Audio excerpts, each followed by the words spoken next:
Podtacular episode 365, tuned in for May 2nd, 2013.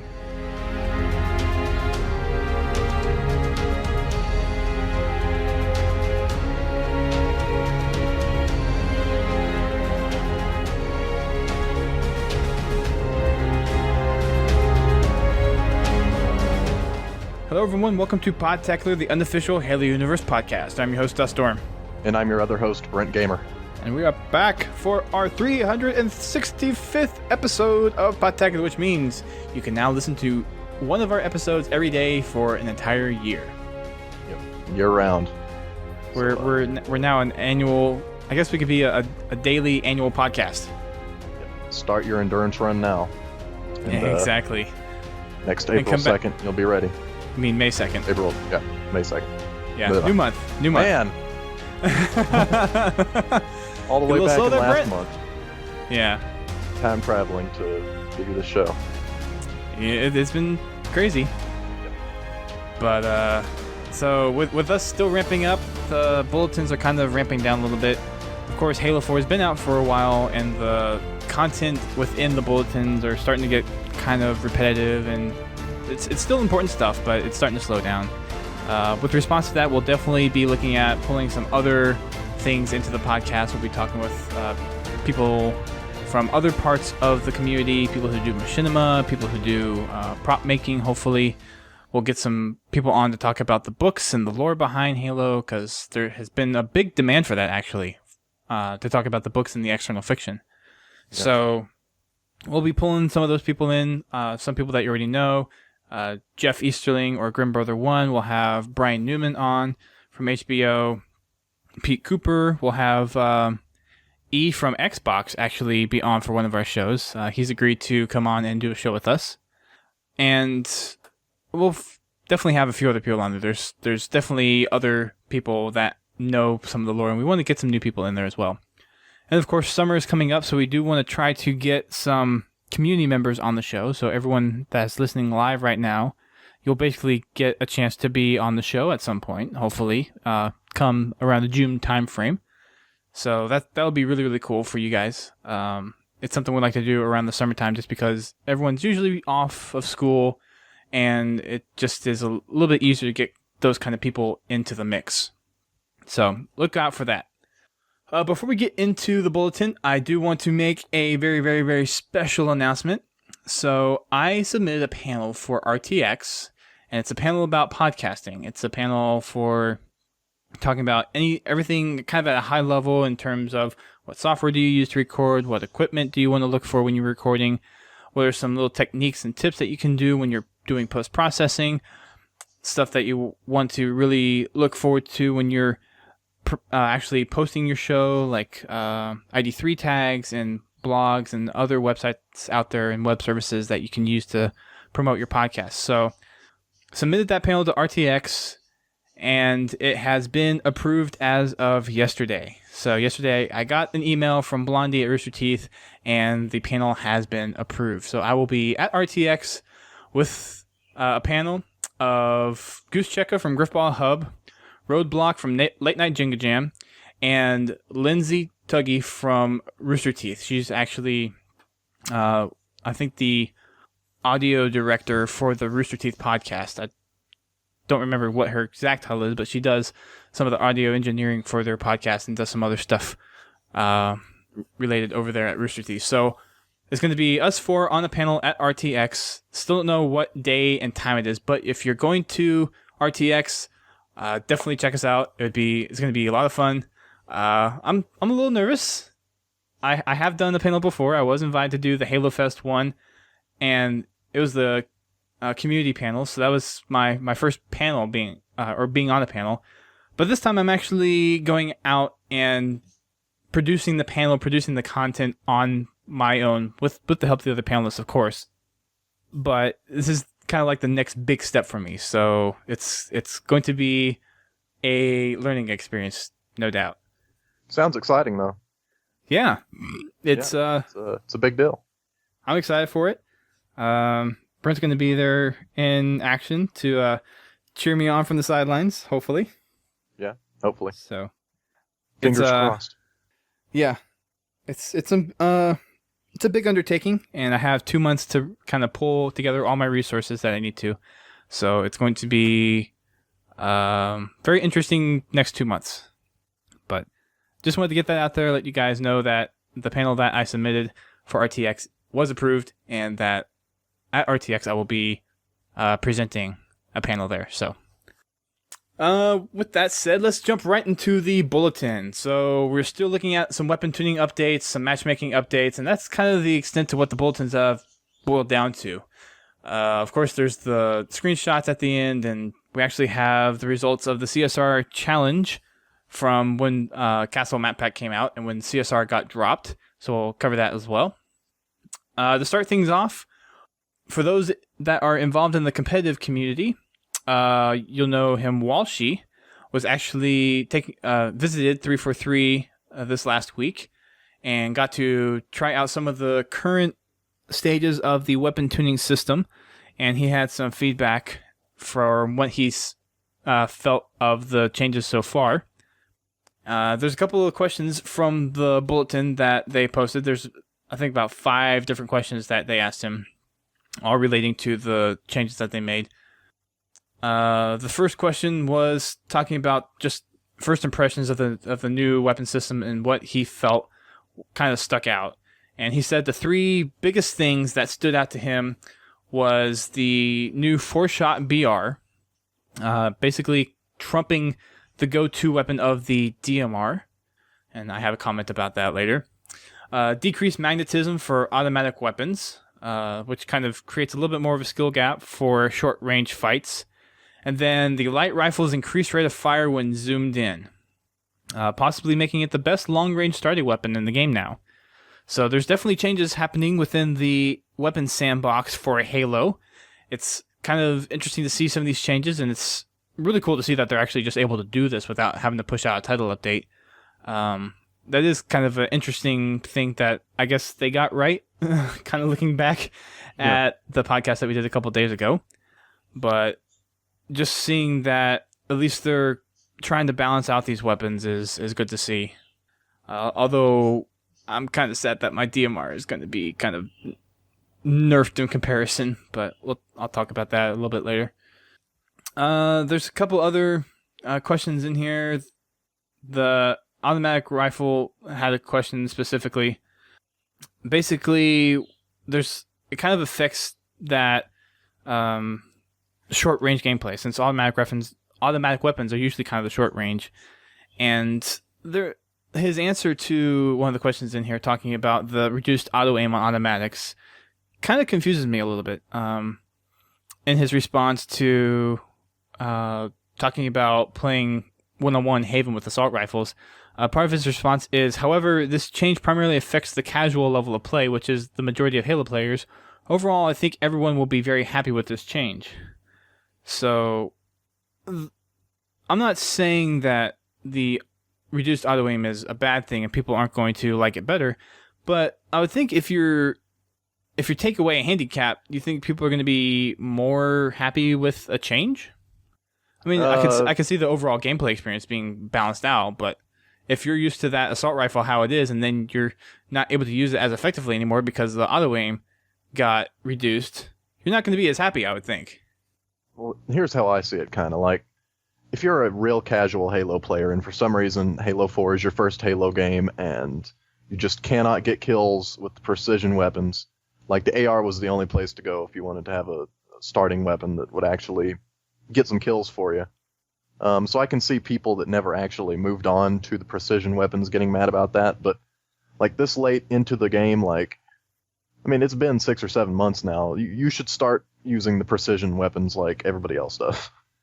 I mean, if you're using the AR exclusively right now, like, it would behoove you to start learning how to use the BR or the DMR. Probably the BR now that the DMR is getting nerfed, but I mean, even start with the light rifle if that's easier for you. I mean, that's getting buffed, but yeah, I mean, the high level play happens with the BR, the DMR, and sometimes the light rifle.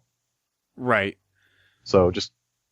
Well, I mean, that's where the skill gap comes in. That's where the whole Halo is kind of built on different levels of play. Like we're the loud vocal minority, as they called us. I mean, the casual player, I think if they don't like something about the game, they're not going to be as loud and kind of. we're They're not one going of to the complain loud. about it as much as we might. Yeah, we're one of the loud vocal minorities because there is that vocal minority that's just they don't like anything about Halo and the resistance to change. We're kind of the vocal minority who are the leaders of the Halo community, kind of. Well, not really. I mean, I don't think you could just pick out people that are specifically leaders of the Halo community. There's definitely people that are. I mean, we have a few people you could probably call leaders, but we're more of just content creators. I mean, our say doesn't Right. really have any more weight to it than, Joe Schmo on the Waypoint forums. I mean, if he complains about it, he has as much chance of making that change as we do.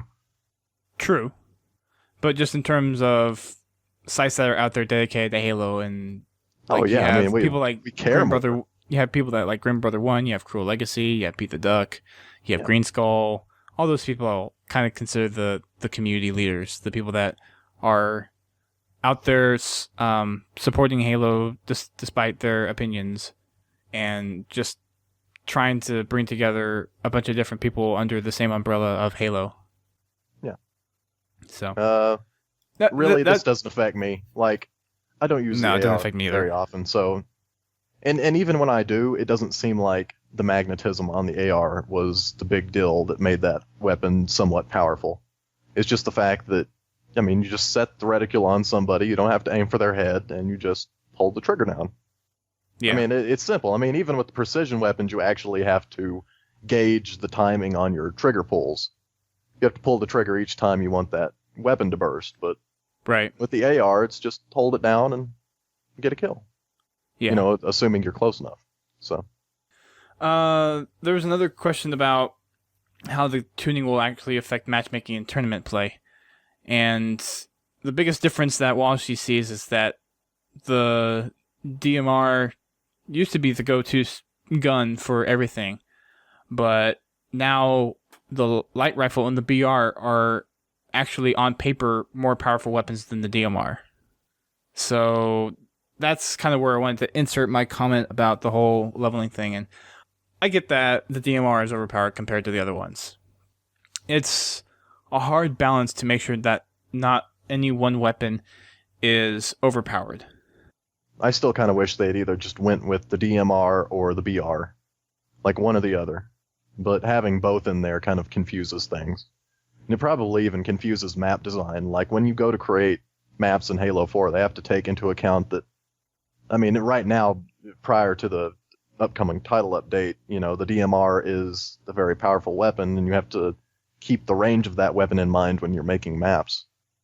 But if it were just the BR, you could probably have like maps that are designed better around a combat system that the developers kind of have control over without having to, sit around and juggle weapon balance all day.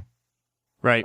Because right now you're going to go from, the DMR is overpowered to like, why would you use the DMR?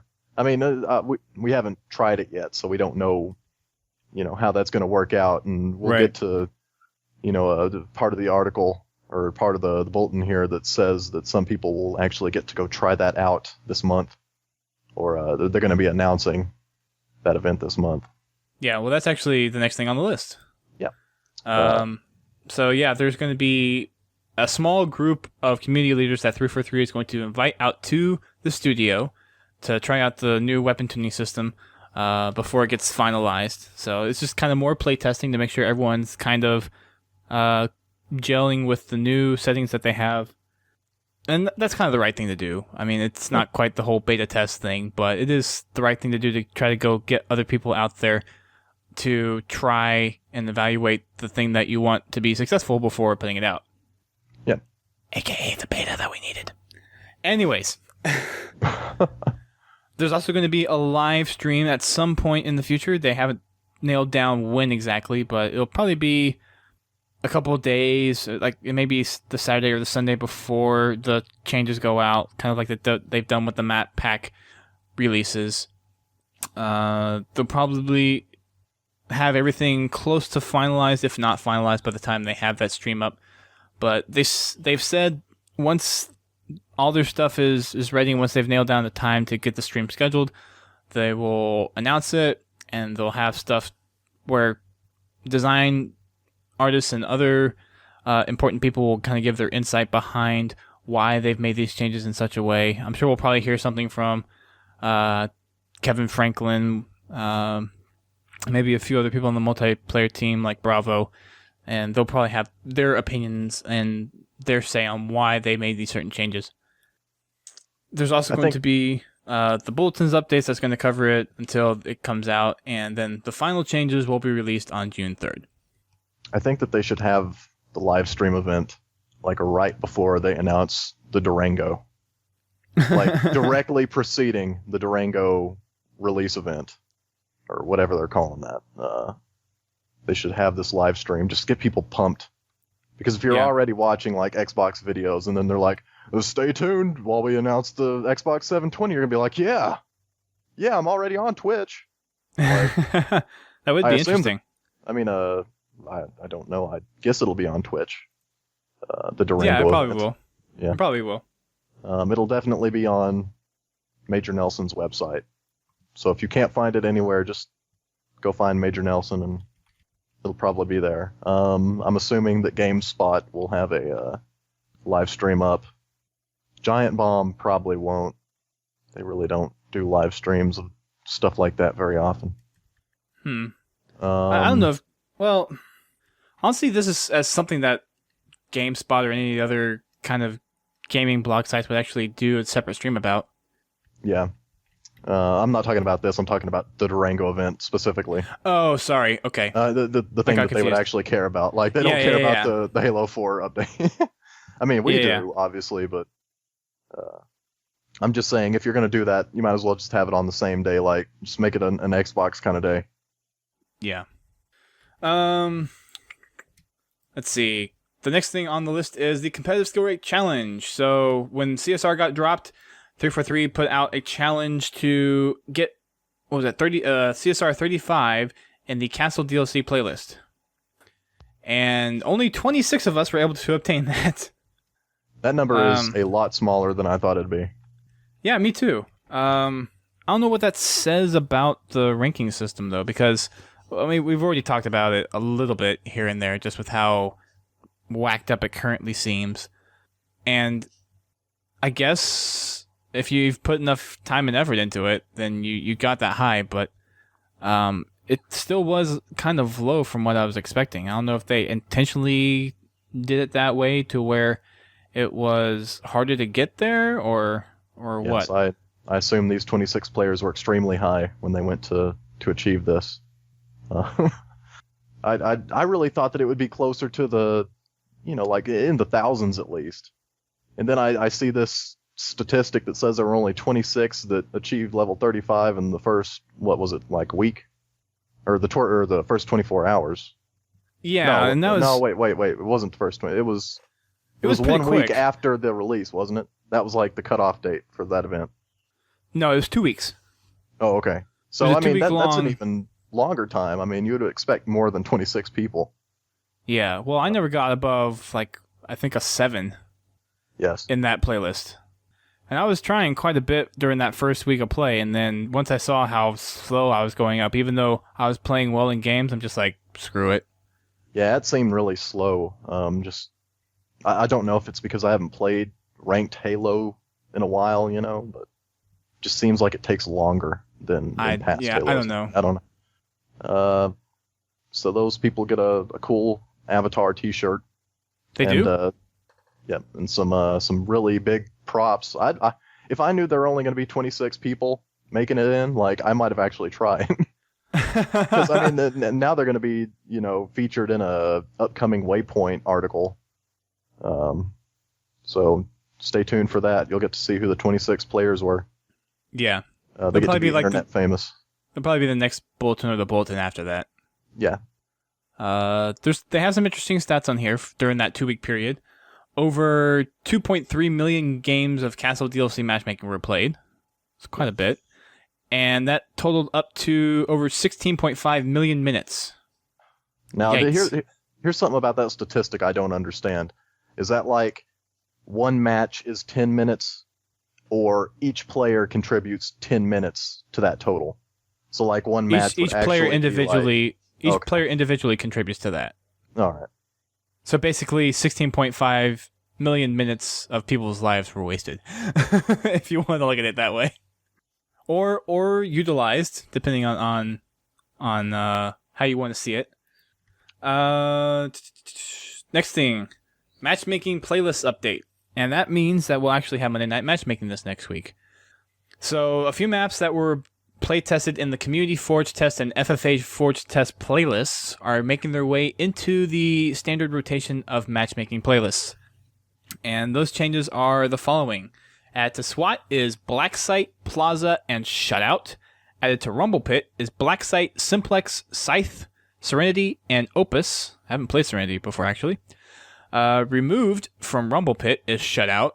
Added to Team Objective is Edifice, Plaza, Serenity, Station 9. King of the Hill. And Station 9 Extraction. Just two different types. Edifice is King of the Hill. So for Team Objective, Edifice is King of the Hill, Plaza is King of the Hill, Serenity is King of the Hill, and then Station 9 is King of the Hill and Extraction. Added to Infinity Slayer is Assault, Opus, Simplex, Scythe, and Shutout.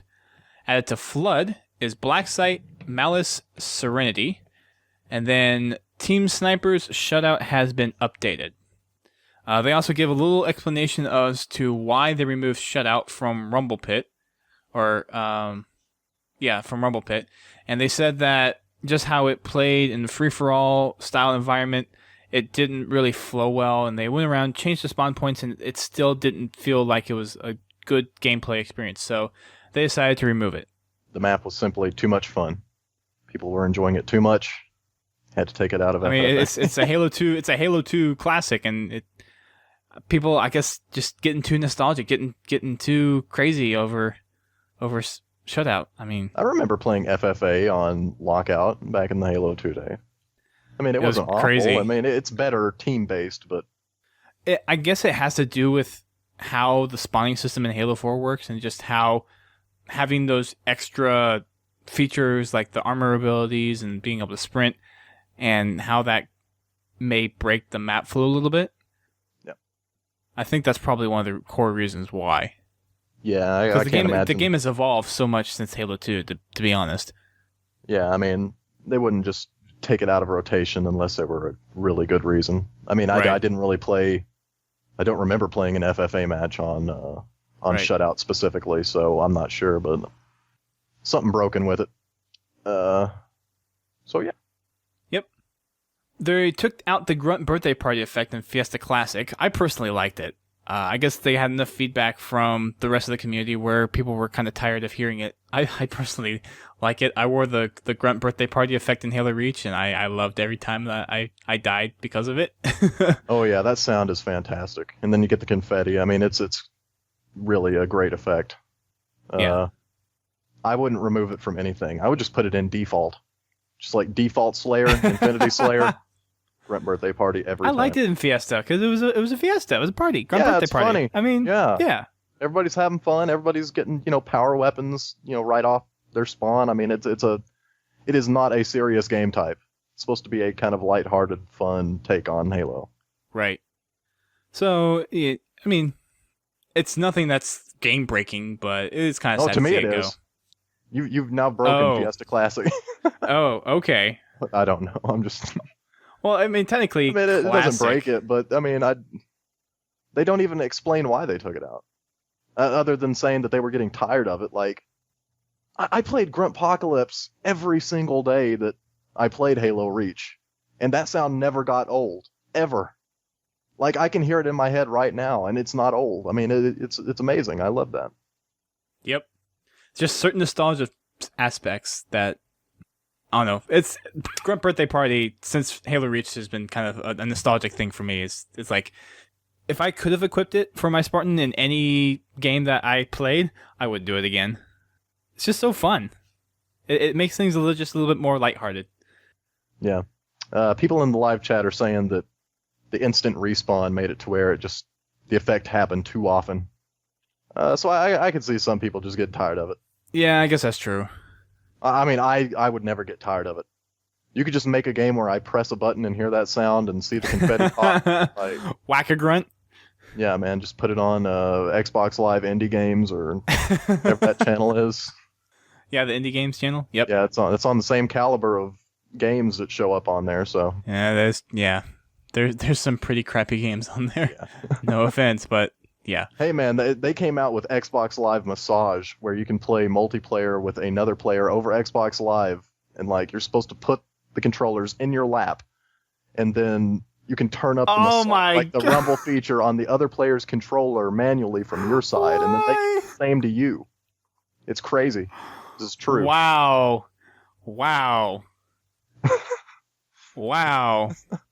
I'm just saying, like... I'm sure the chat room's going to explode here in about 10 seconds. They're probably not. They're like, yeah, man, whatever. I've been, no big deal. I've been doing that with my controller for years now. I feel like I need a tweet about that game right now. Yeah, I should find it. I'm sure it's on the, like, website version of Xbox Live. Oh, gosh. Should link it in the show notes. Wow. Moving on. They've implemented the correct community griffball changes. So I was actually talking with, I believe it was HTL Camper on Twitter. Yeah. So apparently from the last matchmaking update, they didn't actually put in the correct settings for griffball. And apparently the griffball community was not very happy about that. So they put in the right ones this time. So that's been updated. All the issues with griffball has now been settled.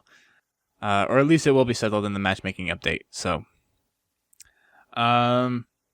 they are going to look into doing another Forge test playlist to incorporate some of the new Forge Island maps.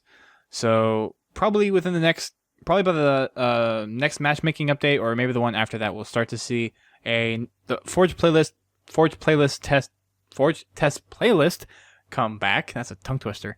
And feature some Forge Island maps to be evaluated and looked at to be incorporated into the rest of the playlist system for Halo 4. Yay. Last section, of course, is the screenshots, and this week it is for Daybreak. So these are Daybreak screenshots, all from the map Daybreak. Some of them are pretty good. Some of them are... A few of them are mediocre, but most of them are pretty good. Let's see. Favorite for me, I really like Serenity. Yeah.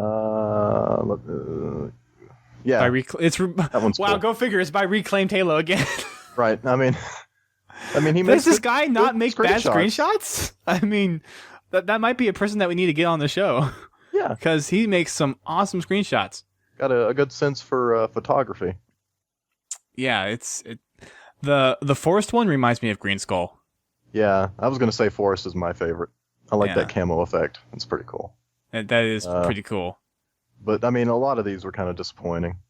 One screenshot is literally just a screenshot of the inside of the Daybreak. Yeah, just the inside of the base. Like, I think it's the circular base. That's blue base. Yeah. And one screenshot is just the sun like coming through the leaves on a tree. Like that's not a screenshot. I personally like that one. I personally like that one. To be honest, that's kind of up there. I kind of like those nature like screenshots personally. Assassinations are, in my opinion, not really worthy of screenshot attention because they just happen so often now. Yeah. And everybody loves taking screenshots of them for some reason. I guess just because the character models are, in weird positions that they're not normally find them in just kind of normal combat. Right. I don't know. Skyfall's all right. I like that. You can see the disintegration effect. Skyfall. Around. Yeah, I still have not seen that movie. Me neither. Gosh, I should. I need to go see it. I need to go. I think it might be on Netflix. I have to look. Okay, so that wraps up the bulletin for us. Last week we asked the question, what weapon would you add to the Halo sandbox?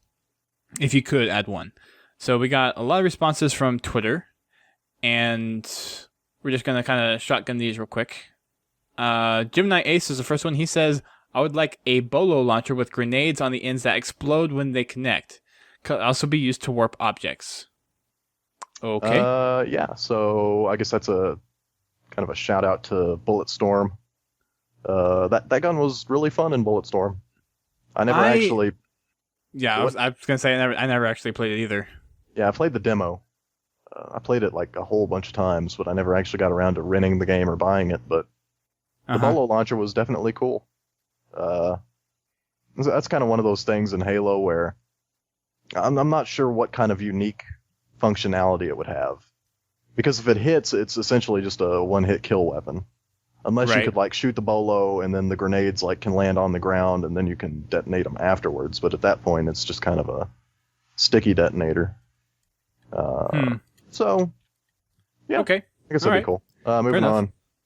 Sheep Killer says, a bow or crossbow? Why? Because bows are freaking cool. I guess that's a shout out to... I don't know. How would a crossbow work for Halo? I mean, because you're fighting against shielded and armored Spartans. Sci-fi arrows on a sci-fi crossbow. Arrows? Yes. Science jargon arrows on a science jargon crossbow that can pierce armor. That's kind of a... Well, I mean, think about it. They took the idea of a sword, which is very rudimentary, and turned it into a weapon in Halo. Right. So, I guess. I guess. Yeah. Next one's from Downpour Death. He says, I'd say some type of gun that could be used to set down traps that explode either when an enemy is within the radius or remotely. I'd say the traps could be also linked, but a limited number can only be set at once. But they can be disputed as good or bad. So kind of like the Demo Man from Team Fortress 2 is what comes to mind for that one. That's what I was thinking. So, because you can lay down the sticky bombs and then detonate them remotely. And I actually think they explode on impact if you hit an enemy with them. Yeah.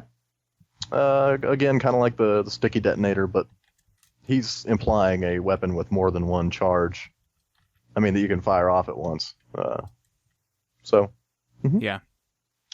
Metalhead 593 says he wants an M203 type weapon. A grenade launcher attached to an AR or BR, grenades with proximity fuses. I'm not sure what kind of weapon that is. 203? Me neither. Is that it sounds Mass Effect-ish, to be honest. I'm not a gunsmith. It doesn't sound like a... Oh, it's an assault rifle with a grenade launcher attachment. Yeah. I just did maybe it is. Wikipedia search. My ignorance is showing. So yeah, like it's okay. So it's actually the attachment grenade launcher that you would attach to like an AK or something. Yeah. Okay. Like Tony Montana style, like put it on a Scarface. You can put on an M16, M4 carbine. Interesting. All right. We've had the grenade launcher in the past. We had it in Halo Reach. Granted, it was its own standalone thing, but yeah, people in the chat are saying it's a Call of Duty weapon. So, noob tube. Yep. Although, I mean, I used the grenade launcher a lot. I really liked it in Halo Reach. I was able to use it quite well. A lot of people called it the pro pipe in Halo Reach. So I don't know. It was fun. That secondary firing mode, though, it may cause some dissonance within kind of the players. It depends on how they implement it, though. I enjoyed the grenade launcher in Reach better than the sticky detonator. No lie. I mean, I love the EMP function on that thing. Hands down. It was a lot better. Like knocking a Banshee out of the sky with a grenade launcher was so satisfying. Yeah. Man, that's funny. Just as a side note, I found that game that we were talking about, and it's called A Perfect Massage, and it's actually 80 Microsoft points on the Indie Games channel. Yeah. What's it called again? A Perfect Massage. Perfect Massage. Okay. I'm about to tweet it out right now. So, yeah. Talk about sticky detonators. Oh, look at that. Oh, man. We are funny. Moving on. Gagnon30, at Gagnon30, he says, I'm actually serious here. Thought that spear-like projectiles used by grunts that can be used once would be cool. Twist on a nade. Yeah, so like again, a that kind of spear goes. that they can chunk. Yeah, again, that kind of goes back to the whole bow and arrow thing. We're looking at, I guess, more specifically in multiplayer. Yeah, it'd be cool if those kind of weapons that a little bit more barbaric could be used, but when it's in the future and you're heavily armored and shielded and all that stuff, it doesn't quite work out, I think, the way people expect. Yep. It's like it's an interesting suggestion. Never changes. Interesting suggestion, but I don't know, for the bow and arrow and for the spear type of thing, I would kind of have to say no. Yeah.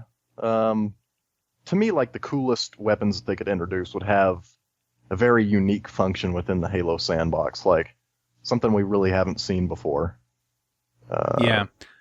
Well, there's a couple in here that I think are a little bit later on. Next one.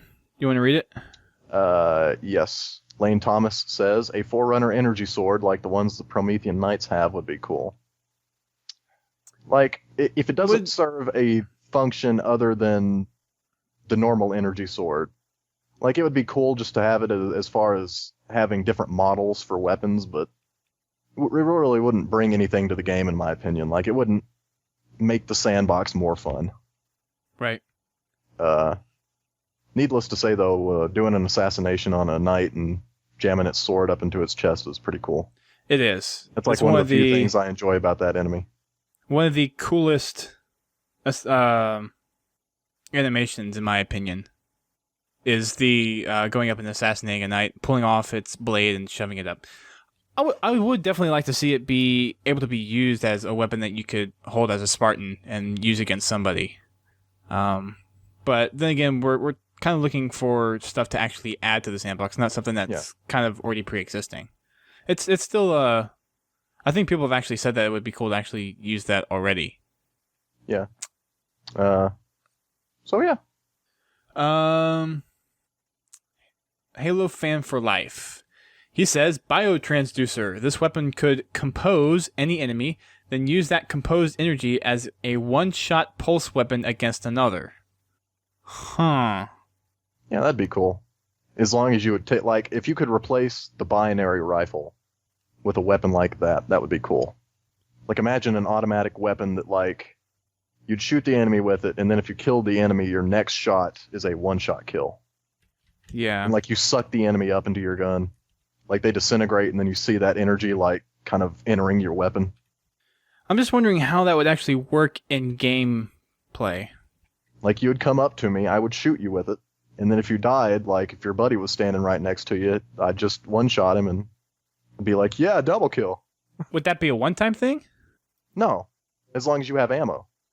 It's like, I mean, the shot would be a one-time, one-shot kill. Then you have to shoot, you have to do the process over again for the next one. So, The first I guess, kill, how long would that compose effect need to take before it's considered, like, because there's definitely some kind of balance you would have to do here with that's what timing. I'm saying. One enemy, like, you kill one enemy with the automatic, like, basically shooting them with an AR, and then if you kill them, your next shot is a one-shot kill. And then you repeat the process. I could see the possibility. I would probably need a little more thought behind what he's thinking of. I'm just saying, to me, that would be more interesting than what the binary rifle is right now, which is just shoot them anywhere. You get 2 shots per clip, and you can have, like, what is it, like 8 shots total, like max? Yeah, you could have a total of 4 clips. Yeah, so 8 shots.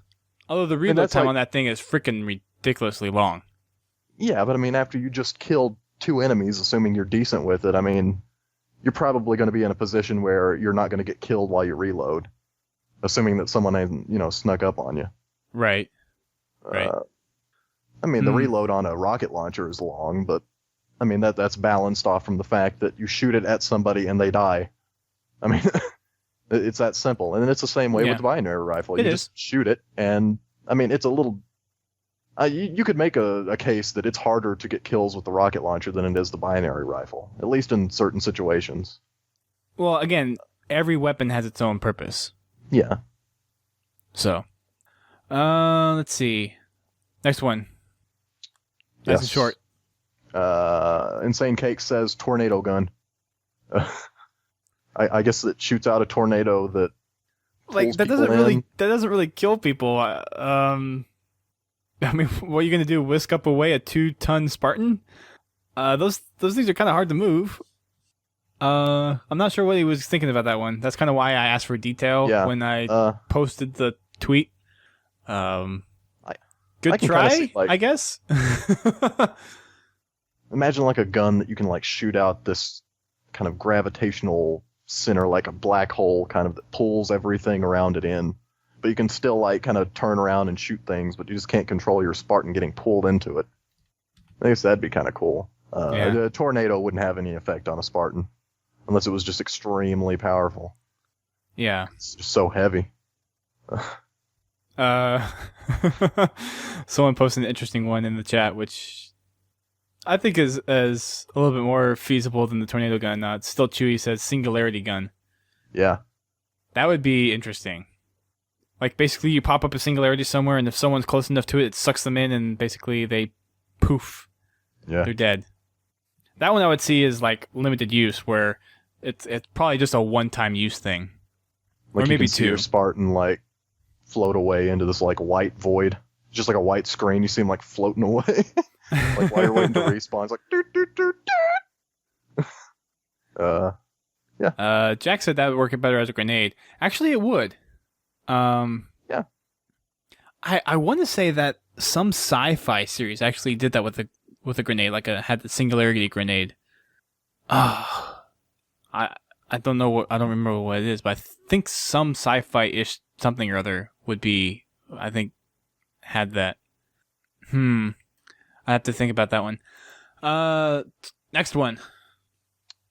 All right. Is Pete the Duck. Pete the Duck. The Halo 2 turret, non-detachable. Weapon sandbox says cluttered, needs simplifying. So, technically the Halo 2 turret's already been within the Halo sandbox before. There's a lot of discussions about how powerful vehicles and turrets are. And it has to go back to the fact that the sandbox has drastically changed, and now with the plasma pistol, you can stall vehicles. And this kind of leads into another discussion that we'll have on another show, but there is a balance of vehicle superiority that needs to be reevaluated. Some of our Halo 2 game nights that we've had recently, I've gone in and played with vehicles, and I forgot how powerful the vehicles actually were, and you really couldn't take out a vehicle unless you were in another vehicle. And that kind of combat's kind of non-existent now because of how powerful just the standard stock weapons are against those vehicles. And they kind of just need to be buffed up a little bit more because vehicles are so easily taken out in Halo now. It's kind of like they don't really get the respect they deserve. Yeah. So I don't know if making the turret non-detachable would necessarily make vehicles more powerful. It's kind of in the same class, though. I remember in Halo 2, the turret was it seemed more important than it does nowadays. Like, if you were on a turret, you felt powerful. In a way that you really don't feel nowadays. And they were placed in the strategic positions that controlled certain areas of the map. Yeah. And I'm guessing I don't remember specifically. It's been a long time since I actually played the whole Halo 2 map experience. But I would think that they're put in high volume areas, and when you throw the detachable part in there, it's no longer kind of a certain position that's powerful. It's now you just have this new weapon that you can use to your advantage. And Pete the Duck makes a really interesting point to simplifying the sandbox. We actually talked about this a few shows ago about them adding in the Promethean weapons and whether or not having this new class of weapons clutters the experience or if it just really adds to the value and just adds some variety in there. It's interesting to see the different kinds of applications. For me, the scatter shot's a really interesting concept. it's not as widely used, but the fact that you have the shots composed of the light rounds and that can bounce off surfaces as a shotgun, that's one of the cooler Promethean weapons, in my opinion. Now, the incineration cannon is cool, but it's overpowered. I feel like I have better range with the scatter shot than I do the normal shotgun. Range, yes, but up close, at the same the shotgun time, wins. At the same time, though, if you put a shotgun or a scatter shot in front of me, I will almost always pick up the shotgun. Because I enjoy... I mean, the shotgun will kill in one shot at better range than the scatter shot will. You have to be pretty close with the scatter shot to get that thing to kill in one shot, and that's assuming that all of the bolts hit. Right. With the shotgun, you can be a little further out, and as long as you're aiming relatively center mass, you're going to get that kill. But I mean, definitely, like, if I'm just, if I'm mowing somebody down and then I just switch over to the scatter shot and shoot them at range like that, that's an application that the shotgun really didn't have. Wow. So. Still Chewy's on a roll tonight. He just said he hates how the scatter shot and the shotgun are worse than the bolt shot. Yeah, that's kind of bad. Yeah. It's... I'm sure we'll have a show kind of almost exclusively dedicated to the bolt shot.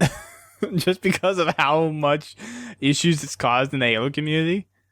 Like, that can't show up in Halo 5, right? No, it can't. I mean, it really can't. Like, I get the feeling that there's two things that there's three things 343 could do here. They keep the bolt shot in Halo 5, and it's the exact same it is right now, and people would be mad at. Or they could the bolt shot needs to be kind of like how the plasma pistol is. Yeah, but I'm saying I don't even like the plasma pistol now because of its EMP applications. Yeah. Like, I mean, to me, that's the biggest thing that ruins vehicles in modern Halo games is that EMP effect. I mean, it's just so easy to, now that you can spawn with the plasma pistol, it's even worse. You just spawn, a Warthog comes at you, you hit him with the plasma pistol and chunk some nades, and, assuming you don't blow the Warthog up just outright, it'll at least probably flip over. There's just too many ways. It's too easy to stop a vehicle, and once you get a vehicle stopped, that's when it stops being effective. I mean, the part of the effectiveness of vehicles, especially in Halo, is their mobility. I mean, the ability to run around while people are shooting you and get away, and then recharge. That's a big deal. I mean, a good Warthog driver will keep his gunner recharged by getting out of harm's way when he knows that they need to go recharge. Yeah. But that's kind of the point I was making earlier about how the vehicles need a buff. But yeah, you pretty much nailed the reason on the head, is because the plasma pistol is so dang effective. Yeah. I mean, one way to solve that, if you just really, really, really wanted to keep that EMP effect in, would be to just not let shorten the time. Spawn. Well, no, just don't spawn with it. Like, you just go back to the old... I mean, that's what I want. I just want them to go back to weapons on the map. There's weapons that are just on the map, and I know where they are, and they respawn at certain times that I can, have somebody standing behind me with a timer going, now, rockets are up, Yeah. It's... that's all I want. Well, it's kind of that classic Halo feel that a lot of people are still striving for. They want that... At least in terms of being able to go back and have kind of a competitive feel, having no loadouts, having weapons on the map, have it to where you don't have jetpack, don't have armor abilities. A lot of people want that kind of thing, and it's kind of a real tear between, okay, we have kind of a newer generation of Halo, yet there are still certain aspects of older generations that it would still be nice to be able to hold on to. Almost like a different class of game modes, or just make it on and off switches and customs. And the balance of the game is something else that's affected by all of these things, with armor abilities, the overcharge EMP effect from the plasma pistol. It's drastically changed how the game flows now. Halo 4 does not play anything remotely like Halo 1 or Halo 2. And right now, Halo 3 is the middle ground just because of what features were brought into Halo 3 that are now exist in Halo 4 and that were in Halo 2 with the equipment and the EMP effect and a few other things in the Halo 3 sandbox. So yeah, it's... but equipment and armor abilities are two completely different gameplay mechanics. Right, and there's... Equipment is for the equipment you had to go pick up. Yeah. Yeah. So there's a lot of balance that needs to be reevaluated for Halo. Anyways, we have one more in here. Mr. Ouija. I think it's your turn, right? Yeah, Mr. Ouija says, a Forerunner gun that fires a beam like the Sentinel beam, but with the sound and power like the focus rifle from Halo Reach. So, the focus rifle with a Sentinel beam weapon skin. I guess that'd be okay. I didn't really enjoy the focus rifle that much in Halo Reach. I didn't either. It was one of those weapons I really didn't care for. I could use it fairly effectively, but it never wasn't use satisfying. it well. I could not get a hang of it, to be honest. It was one of those weapons that... I don't know. I tried to use it less as a weapon for getting kills and more as like an assist weapon. Kind of, take somebody's shields down, they run and get away, but their shields are still down, so assuming my teammates are doing their job, make it a little easier to get kills. Yeah. So, okay, well that answers the question of the week for this week. Thank you guys for all your responses on Twitter. We did not get any responses on Facebook or via email, but we still got quite a bit here. So, give us some good things to talk about. Extended the duration of the show, which is always good. So, we'll kind of open it up to the chat room to answer that question if you guys want to, and we'll read it after we go through our 2 submissions that we have. So, again, the question is, if you could add a weapon to the Halo sandbox, what would it be? And give some detail. So, chat box go, and we'll read the submissions in the meantime. First one is from Mr. Smiley. He writes in, hey, I just want to continue to beat the dead horse that is dual wielding. However, before you move on and ignore this email, I actually have some decent argument for moving back to it. A couple episodes ago, you were saying someone from Bungie said that dual wielding disrupted the holy trinity of weapons, grenades, and melee. I don't believe that this was the case. The reason I say this is because as someone has been around since the beginning, I do not see this connection at all. In Halo 2, I saw it as a sacrifice rather than a phasing out of one tactic over another. I accepted the fact that yes, I had greater firepower, but as soon as someone came in close, I knew I would be beat with a melee. Second, I knew I would be unable to throw grenades as quickly. I see this as a sacrifice over phasing out of other tactics. Hope this makes sense. TLDR, dual wielding is not necessarily disrupting the trinity of melee grenades and weapons, but rather exposing oneself to other tactics in exchange for firepower. I think the main issue here was just a certain balance of which ability you were able to use kind of based on what your control scheme was, because one control scheme you had melee, another one you had grenade, and it kind of creates a small unbalance in the game. Now, I can kind of equalize or equate this to kind of how we have loadouts now. You're basically picking which armor ability you want over another, which could expose yourself to certain other aspects of the sandbox that you could get killed more easily. So if you choose jetpack over thruster pack, you have the lateral movement, but you don't have the horizontal movement. And it's things like that. I don't think it breaks Halo that much to have the dual wield. It's definitely interesting, but it is a tactics change. I personally don't see any problem with introducing dual wielding back into the game. No, I mean, it would be an interesting balance of which weapons you would allow to be dual wielded, but I don't see a big problem with it.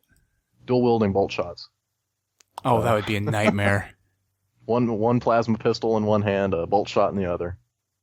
Go for it. Yeah, I mean, in Halo 2, it wasn't like it was extremely unbalanced. if someone was running around with dual pistols or dual SMGs or whatever, you just threw a grenade at their feet, hit them with a headshot with your BR. That took care of that problem real fast, I mean, the BR was such a versatile weapon with such a great range that there really wasn't any point to use any other weapon unless it was a power weapon. Yeah. So, I mean, that's kind of the same way it is now. I mean, you could make a case that the bolt shot, just the single bolt shot, is more powerful than dual wielding ever was in any Halo game. Oh, yeah. Like, far more overpowered than dual wielding has been in any situation. I mean, I think when Halo 2 first came out, they had a problem with dual wielding needlers. Like, that would kill people too fast, but they just patched that and fixed it. Yeah. I mean, even dual wielding maulers, I think the one bolt shot would outdo the maulers from Halo 3. Oh, yeah. The bolt shot was just a bad idea. It's a cool concept to have kind of like a Promethean equivalent of a plasma pistol, but their implementation broke it. It really did. Yeah. You want to read the next one? Yes. Martin Smith says, "Wow, that was a really disheartening article. As a Halo fan, it really kind of feels like we've been kicked in the gut when we knew it was coming. As you said on the podcast relating to it, at least they had the guts to finally go out on a limb and explain why and how they believe they had failed. Just a couple thoughts. As a part of the Halo community, knowing where they fell down and what we expect them to fix come Halo 5, here's a list of what we want. A, gameplay and equipment back like Halo 3. B, gameplay and equipment, or gameplay and stripped equipment from Halo 2. C, gameplay and AAs from Reach. And D, gameplay and stripped specializations from Halo 4, but keep AAs. I really don't know what mix it would take to bring back the masses to the greatest gaming franchise ever created. So imagine the discussions that they would be having now to try and rectify what the core Halo community feels like they pile-drived into the ground. I don't envy their task at all. You can imagine the meetings that would be going on internally at 343. Let's just hope the number one point on the agenda is, how the hell do we bring back the masses back to Halo and keep the community there? How cool would it be if 343 came out with something as easy as a poll to ask what the Halo community and the general public want? Even if it just allows us to feel like we had our say and know that we have been heard. Thanks for doing an extra podcast this week and addressing this article. Keep on fragging Warthogs. Keep up the great work as usual for the Halo community. Also, Dusty, Brent, and Sal for 343 jobs. Campaign starts now." So he gives 4 potential mixes of gameplay that they could implement in Halo 5 to possibly fix it, in his opinion. I'll just go over that again because I was kind of confused by it. Yeah, go for it. Yeah, his first one was gameplay and equipment back like Halo 3. Okay, so basically going back to Halo 3 sandbox settings. Okay. Yeah, power drainers, bubble shields, stuff like that. Yep. What was the other equipment? I know I'm missing a bunch. There's the regen, there was the bubble shield, there was the power drainer, there was the trip mine, there was the flare, there was the radar jammer, I remember the radar jammer and the gravity lift. I think it was those 7. Chat room can verify, but I think it was those 7. I'm thinking, yeah. That was pretty good.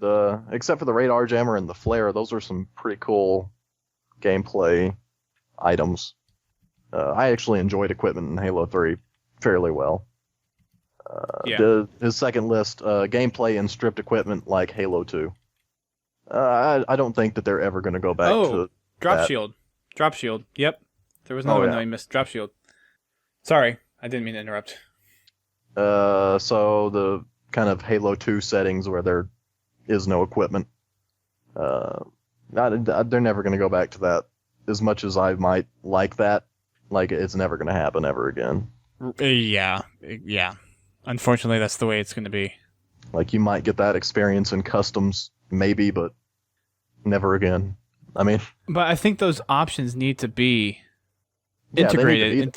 It's important to expand the franchise, add the new features in there, but it's also important to keep the classic Halo fans kind of satisfied, be able to go in there and make those changes to kind of throw back. If those changes were able to be put in there or be able to be configured in custom games, people would be a lot more happy. Yeah. I think people would be a lot more happy if some stuff was just plain taken out of the game, but they've gotten a long way from having some certain features that it's almost kind of expected to have those new things in there. Armor abilities, I think, is one of those things that are going to be in Halo now for good. Sprint, I've seen a couple people complain about Sprint, but personally, I think their implementation in Halo 4 is actually a pretty good implementation of Sprint. So I don't have any qualms with that personally. And I mean, you're a freaking Spartan. You should be able to sprint. Yeah. I mean, if you read the books, you can see how fast these Spartans move. I mean, they move lightning fast. Canonically, it makes sense, but I think in a way they enjoyed the kind of slower pace of Halo, especially because at the time, Unreal Tournament and stuff like that was out. That was a contemporary FPS title when the original Halo and Halo 2 came out, and that was extremely fast-paced. Kind of those Unreal Engine first-person shooters were real fast, and Halo was more of a slow, methodical kind of gunplay. I don't know. So I mean, it doesn't bother me that much. But there should always be the ability to take Sprint out in custom games. Like, it just any option that you can possibly give me in custom games. If you can make it work in custom games, you need to give me the option. The more options, the better. Yes. There is no bad option that you could give me in customs, because I just wouldn't use that option if it were bad. I mean, that's the thing. Like, well, I mean, some people design maps in such a way where armor abilities and other things break map flow. Yeah. So, yeah, so that's the first one. The second one was gameplay and stripped equipment from Halo 2. Yeah, it's not happening. So the only thing that Halo 2 had in addition to Halo 1 was pretty much dual wielding and a few more different weapons in there, like the carbine and the BR. The brute shot. And the brute shot. Yeah. That was a great weapon. Someone actually did throw that in the chat.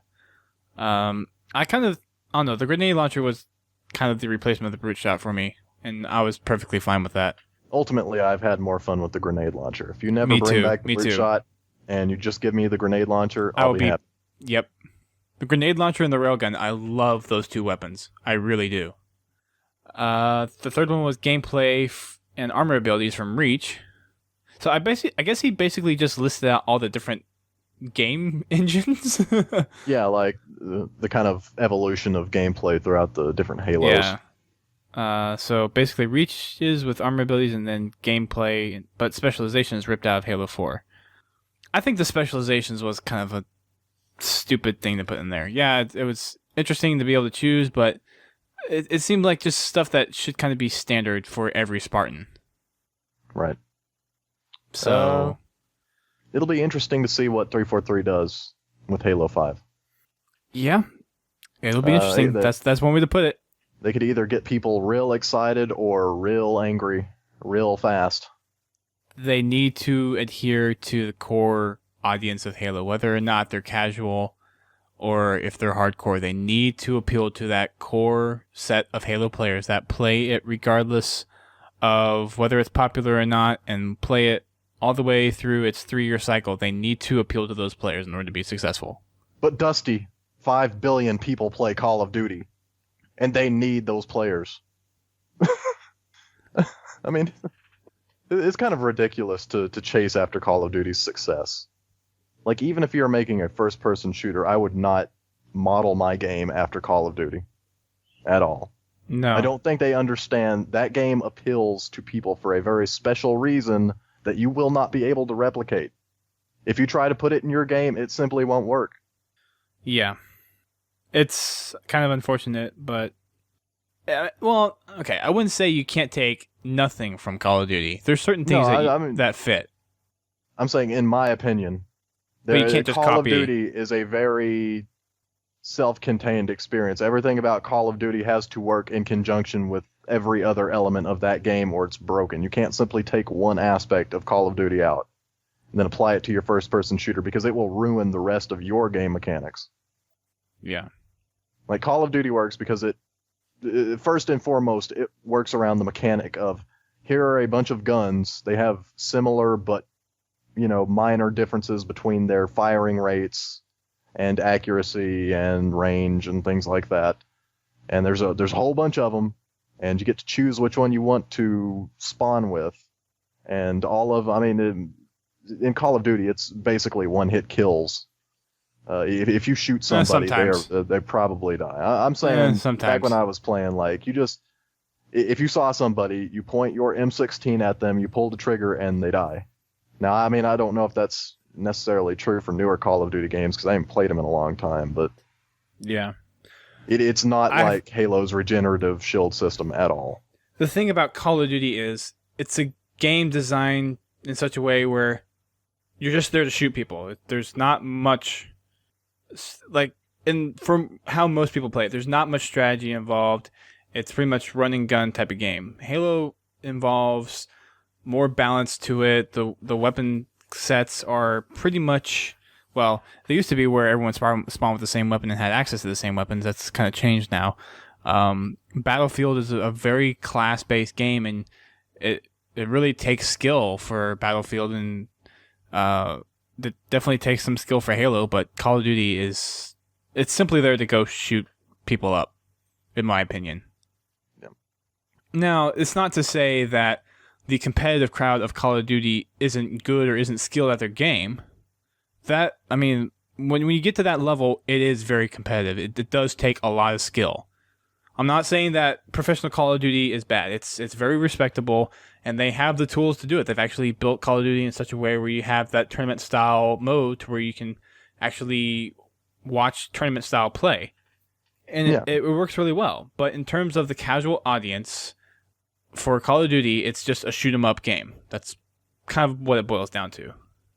That wraps up the submissions part. In regards to the chat room's questions of the week, I saw one of them in here talking about aiming down sights, being able to take some of the automatic weapons or some of the weapons that don't have zooming functionality, like the link scope, and actually be able to maybe have a partial zoom to it. Not necessarily a full zoom, but a partial zoom. I'm not sure how that would exactly work, just because of how Halo's been set up to where that zoom is kind of that scope link integration, and that's how the sci-fi of Halo works. It's an interesting concept, and I think aiming down the sights would be an interesting addition to the game, especially for the pistol. That would be kind of cool, except the pistols have scopes on them already, so that's kind of counterintuitive. Aim down sights with your grab hammer. Like, you put the hammer out in front of you, and like you can't see anything except for the sides of your screen. Like, that'd be interesting. What else was in here? I didn't see much else in here. Let's see. ADS. Did anyone else have an answer to that question about the weapon that you would put in? A slowdown gun idea. Huh. So, define the slowdown gun idea, because that one... I guess like a gun that when you get shot with it, it slows your Spartan down, like you can't move very fast. I mean, we kind of already have that. If you're getting shot when you're sprinting. Effect. Well, when you're sprinting, you have that flinch effect and you slow down more. I mean, that's just something as simple as adding that flinch effect when you're walking. I don't know, that one seems a little weird to me. Jack says a silencer gun.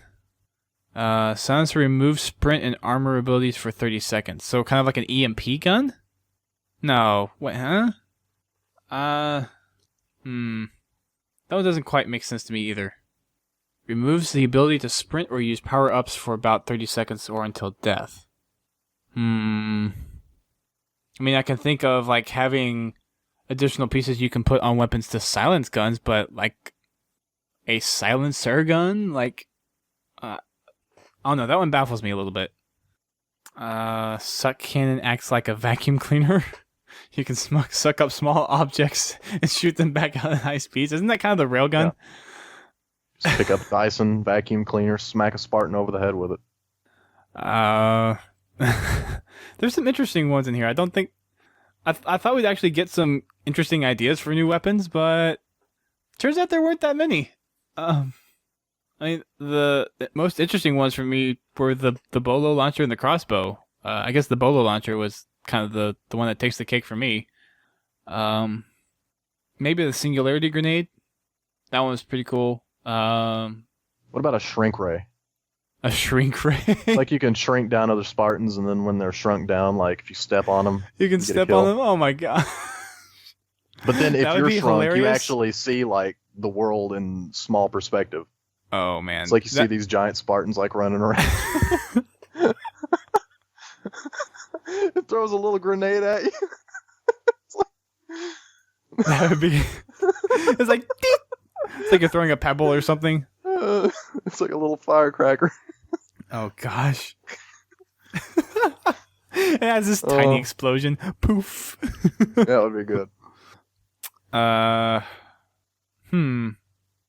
Someone said a plasma launcher. What? Oh no, I didn't like the plasma launcher in Halo Reach that much. I mean, I could use it, but it wasn't one of those guns that really stood out. Anyways, there's a couple other ones in here. Pseudo power weapon that you would charge, and when the person is hit, they wouldn't be able to sprint away very fast or strafe well. Well, you can kind of already do that if you hit somebody with a weapon while they're sprinting. They do slow down a bit. So I guess people want that flinch reaction there a little bit more prominent in the game. Although there's not really any other first-person shooters where that flinch effect really happens that much. Or that slowdown effect. I want to say maybe Battlefield 3 does it, but I think Halo may be the only one that really slows someone down if you're getting shot. Well, okay, wait, hang on. Do you stop sprinting when you get shot in Call of Duty? Yeah, because you die. But you can get shot without dying in Call of Duty. I know. If you're not playing hardcore. I'm exaggerating for comedic effect. Yeah, it may be in Call of Duty where you stop running. A force gun does the same damage to an opponent, but not too much, but can throw Spartans a fair distance backwards. That's kind of the concussion rifle. Kind of how you described it is basically you shoot them with a concussion rifle. The concussion rifle kind of has that slowdown effect. Because when you're getting hit with it, you flinch. Yeah, you get jostled around. Yeah.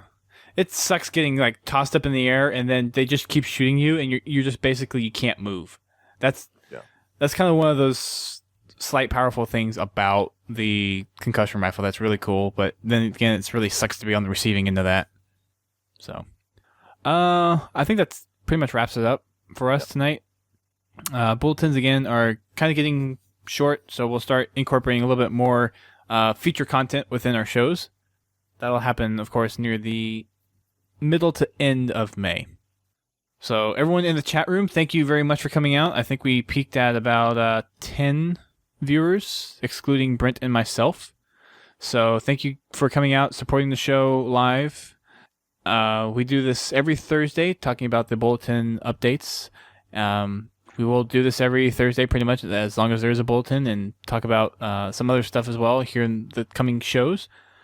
We will have a special show on Saturday. I believe the time we picked was 8 o'clock Eastern Time, PM. And we'll be talking to the folks from AGL, Arena Gaming League. They are pretty much the new premier league for Halo competitive play. And they've had 5 events so far. There's 6 events that's coming up, I believe, within the next 2 weeks. I forget where it is. I need to do my research on that, of course. But they have, I think, a total of 32 events planned for this year.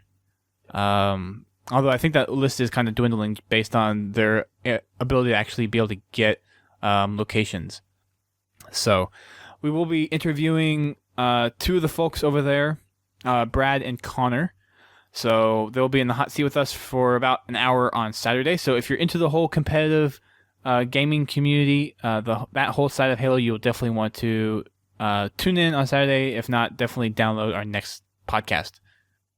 Make sure you check us out on our website, podtacular.com. And while you're there, you can send us a submission using the big green button, and you can ask us anything Halo-related, as far as stuff that's going on in the bulletins, other stuff that we talk about. Maybe there's something that you want us to look at or cover. Definitely send anything our way. You can use that submissions button, and we can cover it on the show. You can also send it to us directly at submissions@podtacular.com, or you can even call our listener voicemail, 240-200-HALO. 240-200-4256 and leave a Halo-related message. Keep it about 90 seconds or so. That's kind of the perfect length for us to get it incorporated into the show. Whenever we do go live, people that follow us on Twitch will get a notification, so definitely follow us over there if you have a Twitch account. If not, go sign up for one. Go to our channel, which is twitch.tv/Podtacular, and go ahead and follow us. And that way, every time we go live, even for our special shows, you'll get a little email notification saying that we're going live. So follow us on Twitch. Likewise, follow us on Facebook and Twitter. Subscribe to our show in iTunes, Xbox Music, and any other RSS podcast aggregator software or whatever you use to subscribe to shows. Definitely subscribe and check us out website-wise and other places. We also have a YouTube channel. We'll be putting content up there shortly. I know it's been kind of a lull in content being produced, but we will be putting stuff up there very soon to kind of go with what we've done for the Halo 4 campaign and Spartan Ops mini-series that we did. So that will be content added probably within the next 3 weeks or so. So we will have YouTube content coming back, and that's youtube.com/podtactv. Also, we do produce this show and give it to you guys for free. This is pretty much out of our own pockets, but we do have a way for you to help contribute to our show other than just the submissions. If you're feeling generous and care to give, we have a donation button on our homepage where you can send us a few bucks our way to help out with hosting and a few other things that we have. We had a donation recently which actually helped us purchase Twitch Turbo, so everyone who listens to the live stream and attends our game night streams do not get interrupted by ads. So that's been pretty nice. Speaking of the game nights, we have Monday Night Matchmaking coming up this week because the Bulletin actually covered some matchmaking updates. So we will have that on Monday at 8:30. Wacky Wednesdays is still weekly at 8:30 Eastern as well. And that's the lineup for I think, all of our stuff this next week. Podcast again on Saturday and Thursday. And yeah, that covers it. Thanks again, guys, for coming out and listening to us if you were here live in the stream or if you download us on the show. We really appreciate it. Lastly, a project I've been working on with a good friend of mine, Jackfire Dragon, is the Halo Mole. We announced it, I believe, a couple weeks ago. I think 2 weeks ago. Yeah. Registration is open for people to go and sign up to be a contestant of the Mole or to be the Mole. For those of you who don't know, The Mole was a reality TV show that started out in the UK and it has kind of spread out across the world. There's a couple of US seasons as well. If you don't know what The Mole is, we have some info on our website that kind of talks about it. It's thehalomole.com, so definitely go over there, check out our teaser. If it's something of interest to you, go ahead and register. Registrations are open until the end of this month, so you'll want to get your submissions in there for your registrations in as soon as possible. Thanks again for listening, and we will see you guys next time. Peace. Peace. Thanks, everyone.